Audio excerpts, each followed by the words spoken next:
DOB के N और L point पे एमओवीओ कनेक्ट करना है। एमओवीओ कनेक्ट करने के बाद किसी भी एक पॉइंट के ऊपर हम यहाँ पे फ्यूजिबल रेजिस्टेंस को कनेक्ट करेंगे। फ्यूजिबल रेजिस्टेंस कनेक्ट करने के बाद हम यहाँ पे इसके दोनों पॉइंट के ऊपर मेन वायर कनेक्ट करेंगे। आज का यह वीडियो बहुत ही हेल्पफुल होने वाला है। हम यहाँ पे सिंगल कलर रेड कलर, इसमें अलग अलग कलर की डीओबी अवेलेबल होती है, तो हम पुराने ख़राब एलईडी बल्ब का यूज़ करके हम इस डीओबी को लगा के हम वहाँ पे दीपावली या फिर किसी भी डेकोरेशन में हम इस तरह के एलईडी बल्ब लगा सकते हैं। नमस्कार दोस्तों, मेरा के स्वागत है आपका अपना यूट्यूब चैनल इलेक्ट्रिकल सॉल्यूशन में। आशा करता हूँ कि आप सभी बहुत ही अच्छे होंगे। तो शुरू करते हैं ये वीडियो। यह 5 वाट की डीओबी है, तो इसमें कौन कौन से कंपोनेंट लगे हैं मैं आपको यहाँ पे समझाने की कोशिश करूँगा। यहाँ पे आप देखेंगे इसमें टोटल ये जो एसएमडी एलईडी लगी हुई है 10 एलईडी हैं इसके अंदर, और यह बल्ब 5 वाट का है। तो यहाँ पे देखेंगे जो एसएमडी लगी हुई, एक एसएमडी एलईडी यहाँ पे 21 वोल्ट की, और यहाँ पे ये ब्रिज रेक्टिफायर है। ब्रिज रेक्टिफायर आप यहाँ पे देख पा रहे हैं, और यहाँ पे ये इसके मेन आईसी है, और यहाँ पे ये 3 एसएमडी रेजिस्टेंस लगे हुए हैं। तो यहाँ पे इसमें ज़्यादा कंपोनेंट नहीं है। और यहाँ पे ये जो डीओबी है यह 5 वाट का डीओबी है, आप यहाँ पे देख भी सकते हैं। तो हम यहाँ पे इसका कनेक्शन किस प्रकार से करते हैं, इसमें कौन कौन सी सेफ्टी के लिए हम कौन से कंपोनेंट लगा सकते हैं, तो यहाँ पे आपको पूरी जानकारी देने वाला हूँ। तो इस तरह के जो 9 वाट का या 5 वाट का जो एलईडी बल्ब आता है ख़राब हो रखे हैं, तो उसमें हम इस तरह की डीओबी को बहुत ही आसानी से लगा सकते हैं। तो ये देखिए 5 वाट का एलईडी बल्ब है, तो इसमें ये डीओबी यहाँ पे बहुत ही आसानी से इसमें लग जाएगी।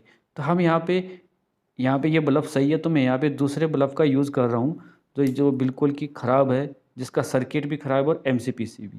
तो यहाँ पे मैं इस एलईडी बल्ब के सर्किट को यहाँ से निकाल लिया हूँ, और यहाँ पे ऊपर के जो 2 आई पॉइंट उसको भी यहाँ पे क्लीन कर रखा हूँ। तो इस डीओबी को देखेंगे यहाँ पे जो एमसीपीसी भी हम इसमें से निकाले थे, तो इसके ऊपर बहुत ही ईजीली यहाँ पे इसके स्क्रू लग जाएंगे। ध्यान रहे इस डीओबी को लगाने से पहले इसके पीछे हीट सिंक पेस्ट जरूर लगाएं। और यहाँ पे 2 वायर की आवश्यकता होगी, जो हम यहाँ पे B22 कैप से एमसीपीसी पे कनेक्ट करेंगे, यानी डीओबी के ऊपर। और यहाँ पे हम इसकी सेफ्टी के लिए फ्यूजेबल रेजिस्टेंस और एमओवी लगाएंगे, ताकि हाई वोल्टेज आने पे हमारी एमओवी ख़राब हो जाएगी और फ्यूजेबल रेजिस्टेंस वहाँ पे फ्यूज हो जाएगा। तो यही है इसमें लगाने का फ़ायदा, एमओवी और फ्यूजेबल रेजिस्टेंस को। तो एमओवी को किस तरीके से चेक करते हैं, मल्टीमीटर को कंटिन्यूटी मोड में रखना है, यानी बजर मोड पे। तो यहाँ पे ये अभी ठीक से काम नहीं कर रहा है, मैं इसको और घुमाता हूँ तो फिर ये काम करना शुरू कर दिया अभी। तो यहाँ पे देखेंगे जो एमओवी है, तो इसके दोनों पॉइंट के ऊपर हम यहाँ पे प्रोब को लगाते हैं, तो कोई वैल्यू या बीप या रीडिंग इसमें नहीं आनी चाहिए। तो ये पुराना जो एलईडी बल्ब का है उसका देख रहा हूँ, तो ये बिल्कुल सही है। अब हम फ्यूजेबल रेजिस्टेंस की यहाँ पे वैल्यू चेक करेंगे। तो यहाँ पे फ्यूजेबल रेजिस्टेंस की वैल्यू आ रही है 55 ओम, यानी कि 10 ओम से 80 ओम के बीच में अगर हम फ्यूजेबल रेजिस्टेंस लगाएंगे तो बहुत सही है। इससे ऊपर की वैल्यू का नहीं लगाना है यहाँ पे। तो यहाँ पे मैं मल्टीमीटर को बंद कर दिया हूँ। अभी हम देखेंगे कि यहाँ पे B22 कैप में ये दोनों वायर को लगाना है। तो पहले हम वायर को इस होल में से B22 कैप के ऊपर की तरफ निकाल लेंगे। दोनों वायर को यहाँ पे निकाल लेना है, और फिर यहाँ पे इस दोनों वायर के ऊपर अच्छे से सोल्डरिंग करना है। तो यहाँ पे जो एक्स्ट्रा लेग होगी उसको हम कटर की मदद से यहाँ पे कट कर देंगे। जितनी हमें आवश्यकता है वायर को उतना ही रखेंगे, क्योंकि ज़्यादा वायर रखेंगे तो ऊपर की तरफ प्रॉब्लम होता है।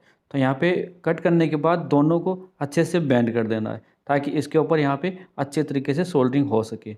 तो यहाँ पे मैं दोनों वायर को अच्छे से बेंड कर दिया हूँ। मैं यहाँ पे इस वायर को पहले ही इसमें सोल्डरिंग किया हूँ हल्का। अब यहाँ पे सोल्डरिंग आयरन को यहाँ पे रखना है और सोल्डर वायर उसके ऊपर लगाते जाना है। तो ये अपने आप ही यहाँ पे आई की शेप में ये वायर यहाँ पे हो जाएगा। तो यहाँ पे आप देख पा रहे हैं कि बहुत ही आसानी से इसमें आई की शेप बन जाती है। तो यहाँ पे ये एक को मैं कर लिया हूँ। अब यहाँ पे दूसरी जो वायर है उसको भी हम इसी तरीके से यहाँ पे कर लेंगे। तो यहाँ पे देखिए सोल्डरिंग आयरन को इसके ऊपर रखना है और सिर्फ सोल्डर वायर यहाँ पे लगा जाना है, तो ये आई की शेप है पूरी यहाँ पे बन जाएगी।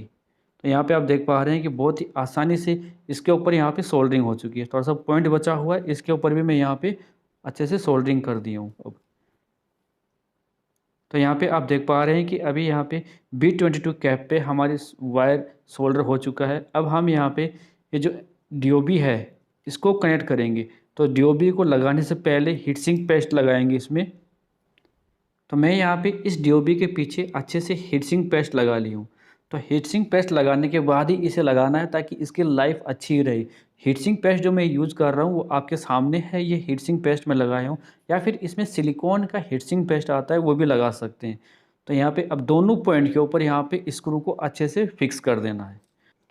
अभी मैं यहाँ पे दोनों पॉइंट पे स्क्रू को अच्छे से फिक्स कर दिया।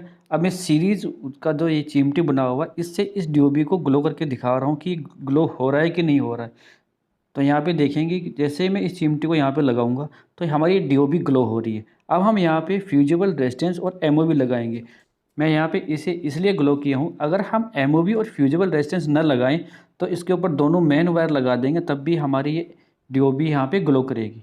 तो एमओवी किस तरीके से लगाना है, तो यहाँ पे देखेंगे एन और एल यहाँ पे इसके ऊपर लिखा हुआ पॉइंट है, तो वहाँ पे हम एमओवी को लगाएंगे। तो यहाँ पे पहले हल्का सोल्डरिंग कर दूंगा दोनों पॉइंट के ऊपर ताकि यहाँ पे एमओवी यहाँ पे अच्छे से कनेक्ट हो सके। तो यहाँ पे एमओवी को दोनों पॉइंट के ऊपर लगाना है, एन और एल पॉइंट के ऊपर। तो यहाँ पे सोल्डरिंग इसको करने के बाद हिलाना है। अगर यहाँ पे ये एमओवी के ऊपर अगर ड्राई सोल्डरिंग होगी तो हमें यहाँ पे पता लग जाएगा। तो यहाँ पे अच्छे से सोल्डरिंग करना है। उसके बाद हम यहाँ पे किसी भी एक पॉइंट के ऊपर, अगर आप 2 फ्यूजिबल रेजिस्टेंस लगाना चाहते हैं तो 2 भी लगा सकते हैं, अगर एक लगाना चाहें तो एक भी लगा सकते हैं। तो मैं यहाँ पे एक फ्यूजिबल रेजिस्टेंस लगाऊंगा। किसी भी एक पॉइंट के ऊपर हम यहाँ पे फ्यूजिबल रेजिस्टेंस को कनेक्ट कर लेंगे। ध्यान रहे यहाँ पे ड्राई सोल्डरिंग ना हो। अगर ड्राई सोल्डरिंग होगी तो लगाने के 5 से 10 दिन के अंदर ये पॉइंट से वापस यहाँ से हट जाएगा, तो फिर ये बल्ब यहाँ पे ग्लो नहीं करेगा। तो यहाँ पे फ्यूजिबल रेजिस्टेंस को अच्छे से कनेक्ट कर लिया। अब हम यहाँ पे इसका जो मेन वायर है इसे हम यहाँ पे बाहर की तरफ निकाल लिए हैं डीओबी की तरफ। अब यहाँ पे डीओबी को अच्छे से दबा देना है। अभी मैं यहाँ पे फ्यूजिबल रेजिस्टेंस के ऊपर लगाने के लिए हीट सिंक ट्यूब का यूज़ कर रहा हूँ। तो इसे पहले मैं वायर के ऊपर लगाऊंगा ताकि यहाँ पे सोल्डरिंग होने के बाद इसे फ्यूजिबल रेजिस्टेंस के ऊपर, ये जो यहाँ पे मैं सोल्डरिंग कर रहा हूँ इसके ऊपर ला सकूँ। तो यहाँ पे फ्यूजिबल रेजिस्टेंस और इस वायर के ऊपर अच्छे से सोल्डरिंग करना है। तो यहाँ पे सोल्डरिंग होने के बाद आप देखेंगे अभी ये जो फ्यूजिबल रेजिस्टेंस लग चुका है यहाँ पे ठीक से। तो अभी ये जो हीट सिंक ट्यूब है इसको हम इस फ्यूजिबल रेजिस्टेंस के ऊपर लेके आ गए, और यहाँ पे अब दूसरा वायर भी कनेक्ट कर लेता हूँ। उसके बाद यहाँ पे जो एक्स्ट्रा वायर था उसको कट कर लिए, और दूसरे पॉइंट के ऊपर हम यहाँ पे इस वायर को कनेक्ट करेंगे। एक पे हमने फ्यूजिबल रेजिस्टेंस के साथ मेन वायर कनेक्ट किया, अब दूसरा जो पॉइंट बचा हुआ है वहाँ पे ये वायर कनेक्ट करना है।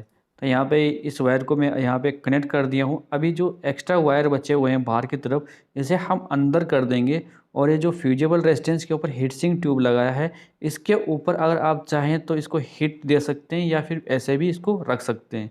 तो मैं यहाँ पे इसे हीट दे के सही कर लेता हूँ। तो हमारा यहाँ पे डीओबी का कनेक्शन कंप्लीट है। अब हम इसे मेन सप्लाई के साथ यहाँ पे कनेक्ट करेंगे। तो यहाँ पे स्विच बंद है। अब मैं इसे कनेक्ट कर लिया और स्विच ऑन करूँगा तो आप देखेंगे कि हमारा ये डीओबी है रेड कलर में ग्लो हो रहा है। तो यहाँ पे आप देख पा रहे हैं स्विच बंद करते ही हमारा वोल्ट मीटर भी बंद हो जाता है, यानी वोल्ट मीटर के साथ ये जो होल्डर है ये सीरीज़ में बना हुआ है। तो यहाँ पे देखिए रेड कलर में बहुत ही प्यारा यहाँ पे रेड कलर ग्लो हो रहा है। तो इस तरीके से हम अपने ख़राब पुराने एलईडी बल्ब को हम यहाँ इस तरह की जो मल्टी कलर की डोब आती है या फिर सिंगल कलर डोब आती है तो उसका यूज़ करके हम फेस्टिवल में या फिर दीपावली पे आसानी से यूज़ कर सकते हैं। तो मैं यहाँ पे अभी सभी लाइट बंद कर दिया हूँ, और यहाँ पे देख पा रहे हैं कि सिर्फ ये डीओबी का लाइट है सिर्फ। तो यहाँ देखिए कितना प्यारा कलर इसके अंदर आप देख पा रहे हैं, यहाँ पे रेड कलर है। अगर वीडियो आपको हेल्पफुल लगे तो प्लीज़ वीडियो को लाइक करना। उम्मीद करता हूँ मेरे द्वारा दी गई जानकारी आपके लिए बहुत ही हेल्पफुल रहेगी। ऐसी हेल्पफुल वीडियो देखने चैनल को सब्सक्राइब कर लीजिए। इस वीडियो में इतना ही। धन्यवाद दोस्तों, मिलते हैं फिर एक नई वीडियो में। जय हिंद।